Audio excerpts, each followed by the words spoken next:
Okay, whoa, one sec. I'm feeling a little lightheaded right now. One sec.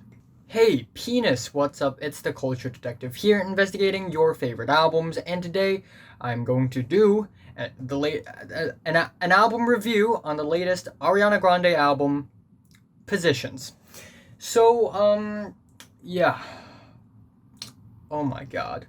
Man, just everything, man. It's just getting at me psychologically, okay? So, Ariana Grande, if you've been living under a rock, she is a. Okay, my throat is. I shouldn't play with my throat. Not a good idea. Ariana Grande. Ariana Grande. If you've been living under a rock, she is a pop singer, R&B singer, songwriter, very popular. And this album, Positions, is her latest studio album. If you haven't paid enough attention to this YouTube channel, also, by the way, please subscribe, because my channel, I've been running this channel for over 3 years and I still look like a total loser.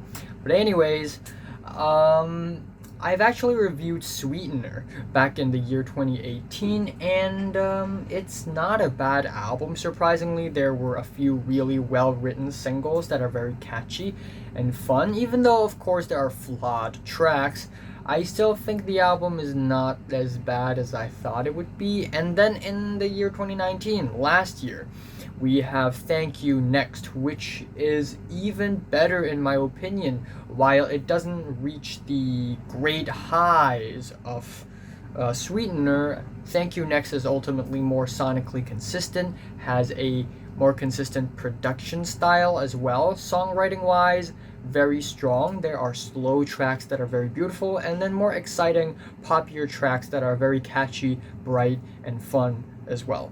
Now we have Positions, and I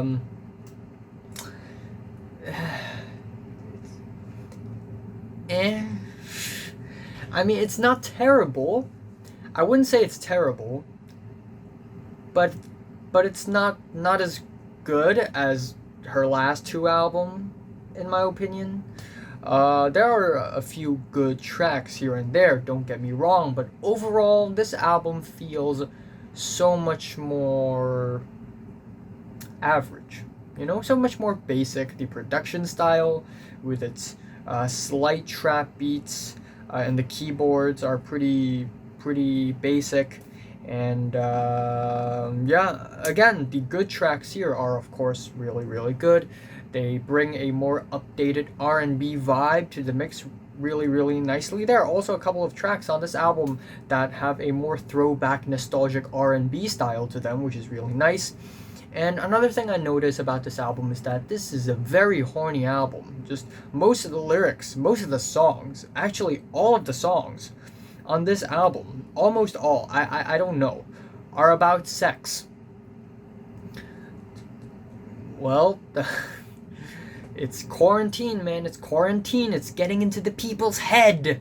Anyways, the album starts off with the track Shut Up, and it is a really good album opener with its plucky strings and very bright vocal harmonies. It doesn't have a beat, but that makes the album opener even more refreshing, and we pay attention to the melodies on this track more, and we have lyrics about how, Ariana, she can take care of herself, she can get it done herself, she doesn't need help from others around her.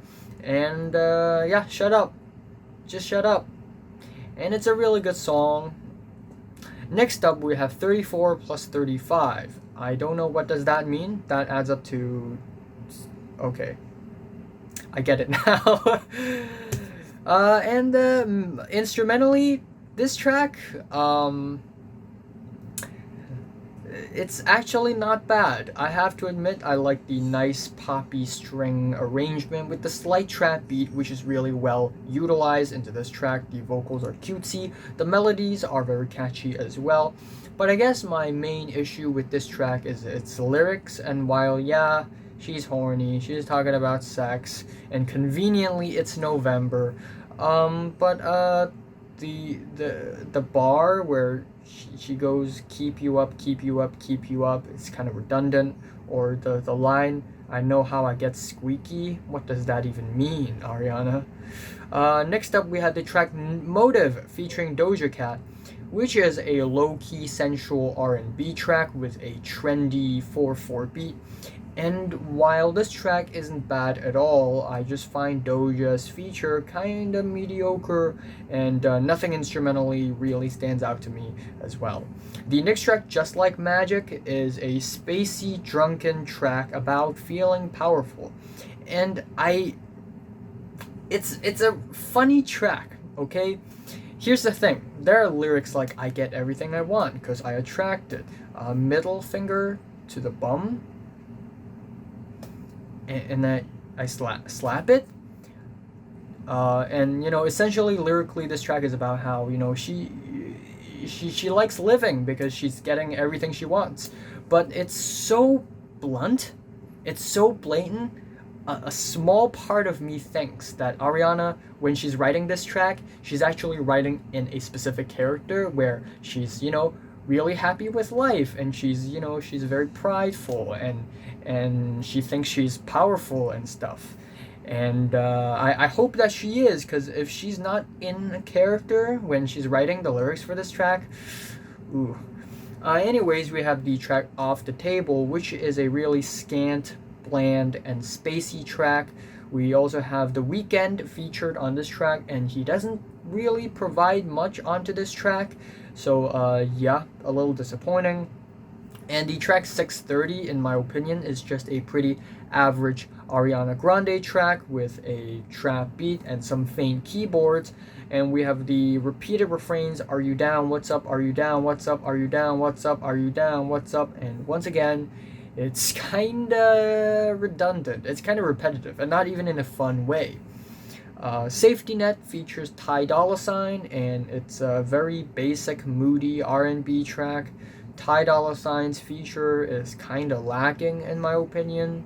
However, we have the track My Hair, which is easily one of the highlights on the album for me. Really, really good song. Groovy bass, and you know me, if a track has a groovy bass, I will probably really enjoy it. Also, I like the chamber-esque, old school, nostalgic R&B, 90s vibes to this track, which is really nice. Finger snaps. And we have lyrics which, yeah, it's horny, it's sexual, but not as blatant, but more figurative, which is something that I appreciate. We have lyrics about, feel free to run your hands through my hair, and normally I wouldn't let people touch my hair, but you can do it. And it's the very nuanced to lyrics. When you write about sex, you don't have to be so blunt and so straightforward. You can be more nuanced about things, and it would sound so much better, like on this track. Anyways, we have Nasty, where the lyrics once again becomes very straightforward. Tonight I want to get nasty, thus the track title Nasty. Get it? It's a really slow burn, stripped back track, and it just sounds kind of basic. Another very quiet, slow burn track would be the track West Side with its fading keyboards. Yeah, there's nothing about this track that really stands out to me or anything. The track Love Language, another highlight on the album for me. Again, a very nice 90s old school R&B vibe to this track, which I really love. Kind of throws back to Janet Jackson, actually.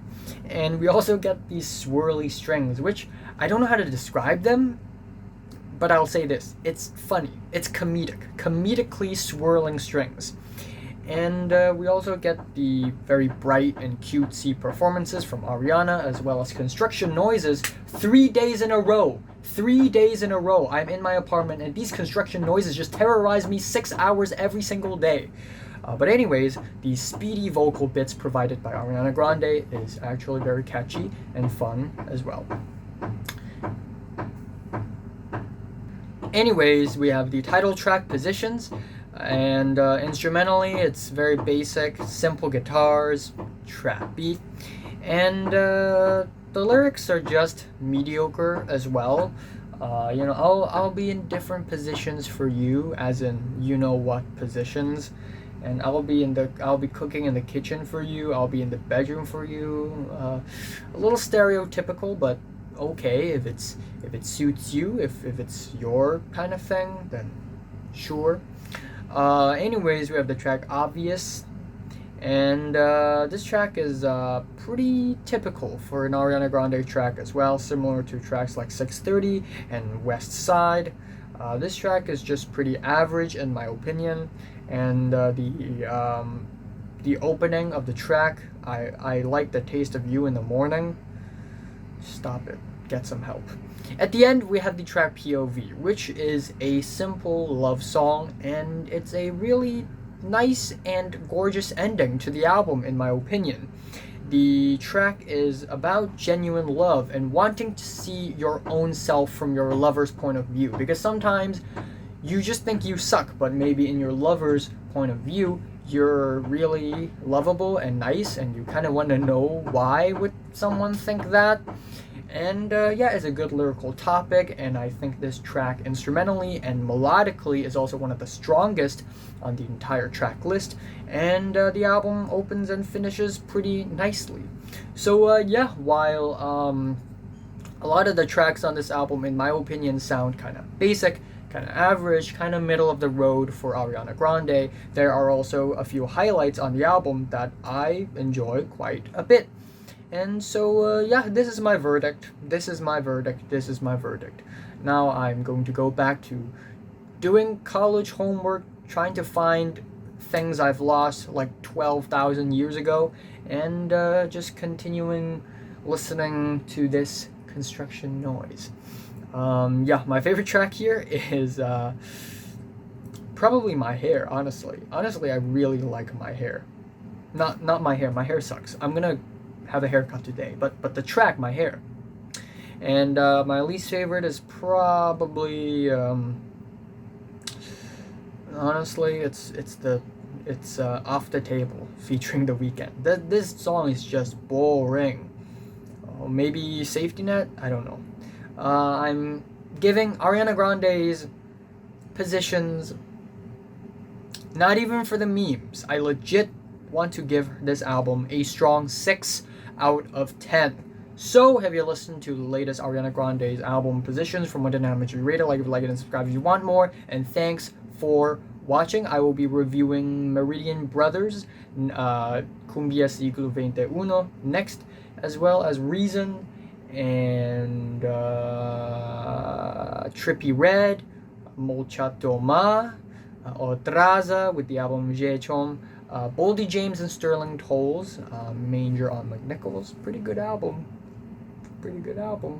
And once King Gizzard releases their new album, I will review it. So yeah, thanks for watching.